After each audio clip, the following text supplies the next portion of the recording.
के विरोध में बने इंडी गठबंधन में फिर से गांठें लगने लगी, उलझाव आने लगे। लोकसभा चुनाव के पहले बड़ी परीक्षा होने वाली, लेकिन सीट बंटवारे को लेकर आपस में विवाद। लोकसभा चुनाव के बाद यह बड़ी परीक्षा होने वाली है, लेकिन सीट बंटवारे को लेकर आपस में यह विवाद बढ़ता जा रहा है। महाराष्ट्र से लेकर यूपी और झारखंड तक लगभग हर जगह असहज स्थिति बनती जा रही है। झारखंड में लालू यादव की पार्टी कांग्रेस और जेएमएम के खिलाफ मुखर होकर बोल रही है, तो महाराष्ट्र में कांग्रेस और शिवसेना उद्धव गुट के नेता दबे सुर में एक दूसरे की निष्ठा पर, इंटीग्रिटी पर सवाल उठा रहे हैं।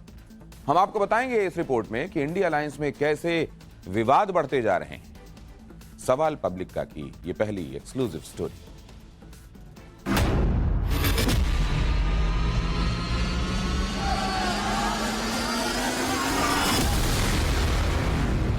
लिख के ले लो, इंडिया गठबंधन का तूफान आ रहा है।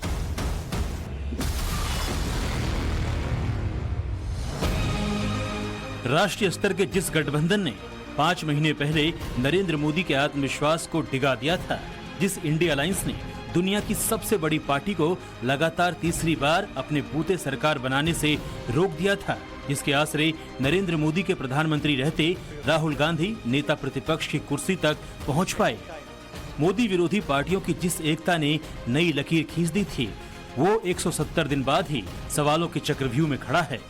लोकसभा चुनाव के बाद पहली अग्नि परीक्षा में ही विश्वास में बिखराव के आरोप लग रहे हैं।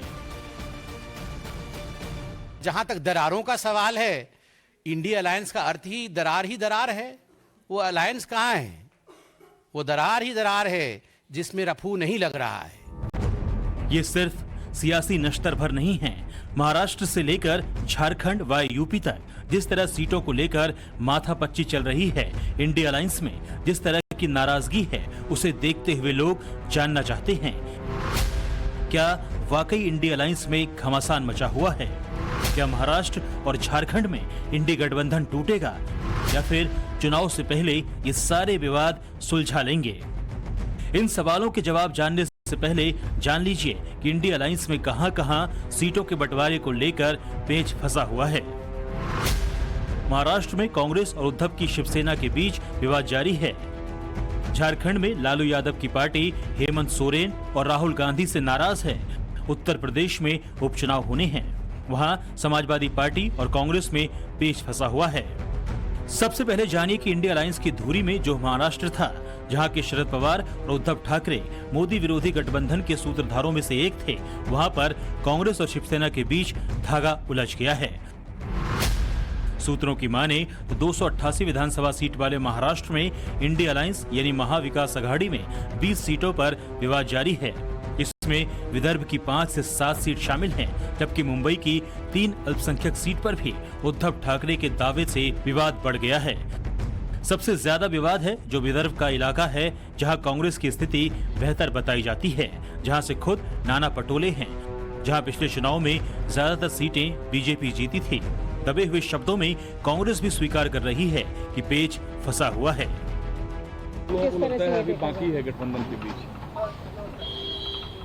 बीच 40 सीटों में आज अभी भी है। हमारे से ज़्यादा तो महायुति में गड़बड़ है, अभी कुछ सामने नहीं आ रहा है, लेकिन मेरा ये कहना है कि हमारा भी 30-40 सीटों पे जो है वो जो सीटों का बंटवारा है वो सवाल हो जाएगा। जो नाना पटोले समाधान निकालने का दावा कर रहे हैं, वो भी विवादों की एक कड़ी बताई जा रही है। सूत्रों का दावा है कि महाराष्ट्र के कांग्रेस अध्यक्ष नाना पटोले से उद्धव ठाकरे गुट काफी ज्यादा नाराज चल रहा है। यह तक जानकारी सामने आई है कि नाना पटोले की मौजूदगी में उद्धव ठाकरे किसी भी तरीके की सीट बंटवारे पर मीटिंग नहीं करना चाहते। सूत्रों ने यह भी जानकारी दी है कि दोनों के बीच में सीट बंटवारे को लेकर चल रही उलझनों को सुलझाने के लिए खुद शरद पवार आगे आए हैं। यही वजह है कि सीटों पर विवादों का जिक्र करते हुए भी कांग्रेस और शिवसेना दोनों जल्द ही निष्कर्ष पर पहुंचने की बात कर रही है। जो उम्मीदवार जीत सकते हैं, उम्मीदवार विनिंग क्राइटेरिया के आधार पर सीट शेयरिंग होनी चाहिए। 90% सीट शेयरिंग हमारी कंप्लीट हो चुकी है। 10% सीटें कहीं कुछ विदर्भ में है, कुछ मराठवाड़ा का है, एक दो मुंबई का इशू है, कुछ रायगढ़ जिले का इशू है। ऐसे कुछ इश्यूज हैं जो हम लोग सब मिलजुल कर उसको रिजोल्व कर लेंगे और कांग्रेस और महाविकास आघाड़ी की लिस्ट कल से आना शुरू होगी। कांग्रेस जब आश्वस्त है तब सूत्रों का ये भी दावा है कि उद्धव ठाकरे प्लान बी पर काम कर रहे हैं, यानी अगर बात नहीं बनी तो सभी 288 सीटों पर अपने उम्मीदवार उतार सकते हैं। ये खबर तब है जबकि चर्चा ये भी है कुछ रोज पहले उद्धव और फडणवीस की मुलाकात हुई थी। हालांकि उद्धव के लेफ्टिनेंट तमाम तकरारों के बीच इंडी गठबंधन में आगे बढ़ने की बात कर रहे हैं। कोल्हापुर में हमारी वहाँ उस वक्त हमारे सांसद थे, हमारी सिटिंग सीट थी। अमरावती भी लगभग हमारी सिटिंग सीट थी, रामटेक हमारी सिटिंग सीट थी। तो ज़रूर हमने बड़ा दिल दिखाया क्योंकि हमें संविधान के दुश्मनों का पराभव करना था, उनको हराना था। और आज महाराष्ट्र में एक भ्रष्ट सरकार को, एक घटनाबाज या संविधान के खिलाफ काम करने वाले सरकार को हमको नीचे उतारना है। सीट शेयरिंग की बात आती है तो सबको थोड़ा बहुत त्याग भी करना पड़ता है, एक कदम पीछे भी लेना पड़ता है। गठबंधन में गांठ सिर्फ शिवसेना और कांग्रेस की महत्वाकांक्षा की नहीं है, अखिलेश भी उतने ही आतुर हैं महाराष्ट्र में अपनी ज्यादा हिस्सेदारी को लेकर। दरअसल हरियाणा विधानसभा चुनाव में जिस तरीके से कांग्रेस की अप्रत्याशित हार हुई है उसने इंडिया अलायंस में हाहाकार ला दिया है। उद्धव ठाकरे की शिवसेना ने विदर्भ में ज्यादा हिस्सा मांगकर कांग्रेस पर दबाव बना दिया है। हाल ही में अखिलेश यादव ने इस बात का जिक्र करते हुए सचेत किया था कि अगर कांग्रेस ने हरियाणा वाली गलती महाराष्ट्र में दोहराई तो मुश्किल होगी। सीटों का हिसाब किताब हुए बगैर अखिलेश यादव ने अपने 5 कैंडिडेट भी उतार दिए हैं। हमारे प्रदेश के अध्यक्ष ने जो संगठन और जो प्रत्याशी तय किए हैं वो 12 सीटों पे किए हैं। हमें उम्मीद है कि समाजवादी पार्टी को वहां पर सीटें मिलेंगी और हम लोग चुनाव लड़ेंगे। महाराष्ट्र में अपनी हिस्सेदारी तलाश रहे अखिलेश यादव ने यूपी के उपचुनाव में कांग्रेस को सिर्फ 2 सीटें दी है, जबकि 9 सीटों पर चुनाव होने हैं। जो जानकारी है उसके मुताबिक कांग्रेस इन 2 सीटों पर चुनाव लड़ने के लिए तैयार नहीं है। सूत्रों का यह दावा है कि यूपी कांग्रेस की ओर से कांग्रेस नेतृत्व को यह बता दिया गया है कि 2 सीटों पर चुनाव लड़ने से कार्यकर्ताओं में निराशा आएगी। ये वो 2 सीटें हैं जिस पर भाजपा मजबूत रही है और कांग्रेस के लिए जीत आसान नहीं होगा। ऐसे में अगर समाजवादी पार्टी महाराष्ट्र में 4 सीटों पर चुनाव लड़ने के लिए तैयार है तो फिर यूपी में कांग्रेस चुनाव नहीं लड़ेगी, लेकिन गठबंधन में रहेगी और समाजवादी पार्टी की मदद भी करेगी। अखिलेश यादव को उम्मीद है कि ये यूपी का विवाद भी सुलझ जाएगा। लगातार बातचीत हो रही है और हो जाएगी, बातचीत करेंगे। यूपी के उपचुनाव में तकरार को खत्म करने की मशक्कत के बीच झारखंड में रार बेहिसाब है। 2 रोज पहले हेमंत सोरेन के आवास पर कांग्रेस और राष्ट्रीय जनता दल के साथ दिन भर बैठक चलती रही। देर शाम हेमंत सोरेन ने कह दिया कि 70 सीटों पर जेएमएम कांग्रेस लड़ेगी। 70 सीटों पर इंडिया गठबंधन के जेएमएम कांग्रेस के प्रत्याशी होंगे।